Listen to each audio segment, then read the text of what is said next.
বাংলাদেশ একটা সম্প্রীতির একটা দেশ। এই দেশে হাজার হাজার বছর ধরে সকল ধর্ম, বর্ণ, গোত্র নির্বিশেষে আমরা শান্তিতে বসবাস করে আসছি। সেটারই একটা প্রতিফলন আজকের এই অনুষ্ঠান। এটা খুব শুধু একটা সম্প্রীতি ভবনের ভিত্তিপ্রস্তর স্থাপন উপলক্ষেই একটা অনুষ্ঠান নয়। এখানে আমরা একটা সম্প্রীতির একটা সমাবেশ করেছি, সেখানে সকল ধর্ম, বর্ণ, গোত্রের লোকজন আছে। আমরা এভাবেই আমরা আমাদের দেশটাকে দেখতে চাই। এই গৌতম বুদ্ধের যেই নীতি, অহিংসবাদ, সম্প্রীতি, মানুষের প্রতি ভালোবাসা, হিংসা বিদ্বেষবিহীন দেশ, এটাই আমরা গড়ে তুলতে চাই। এবং আমরা চাই সবাই একসাথে এখানে সুন্দরভাবে বসবাস করব।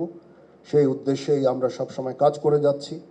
এর আগে কঠিন চিবরদান একটা অনুষ্ঠান হয়েছিল, আমাদেরকে আমন্ত্রণ করা হয়েছিল, আমরা এসেছিলাম।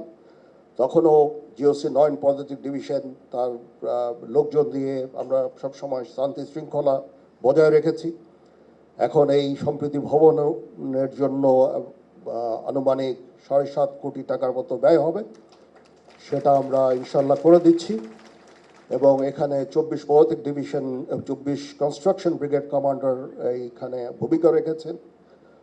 তারা ডিজাইন এবং আর্কিটেকচার ডিজাইন এবং যে স্ট্রাকচারাল ডিজাইন অনুযায়ী এই কনস্ট্রাকশনটা করে দিবে। আমি তাদেরকে বলেছি যে 1 থেকে 1.5 বছরের মধ্যে এই কনস্ট্রাকশনটা যেন শেষ হয়ে যায়।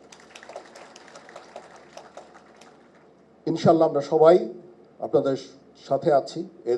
এদেশ সবার, হিন্দু, বৌদ্ধ, খ্রিস্টান, মুসলমান সবার দেশ। এই সম্প্রীতি বজায় রেখে আমরা বাস করতে চাই। আমি আমার জীবনের একটা বড় সময়, জীবনের শুরুতে যৌবনের একটা বড় সময় আমি চিরকম হিল ট্র্যাক্সে আমি কাজ করেছি। সেখানে আমরা ওতপ্রোতভাবে বৌদ্ধ সম্প্রদায়ের সাথে জড়িত ছিলাম।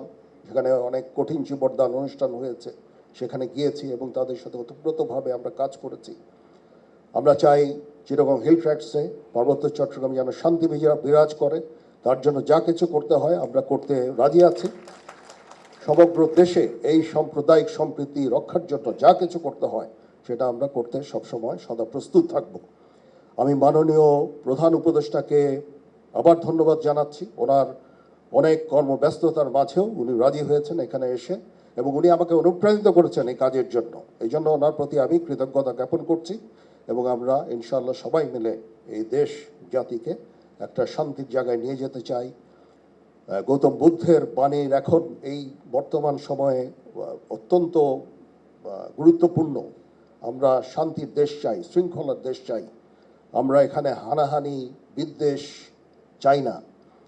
সবার সমস্ত বিভিন্ন মত থাকতে পারে, কিন্তু অবশেষে আমরা সবাই সবাইকে যেন শ্রদ্ধা করি, একে অপরের বক্তব্যকে যেন শ্রদ্ধা করি, মতামতকে শ্রদ্ধা করি।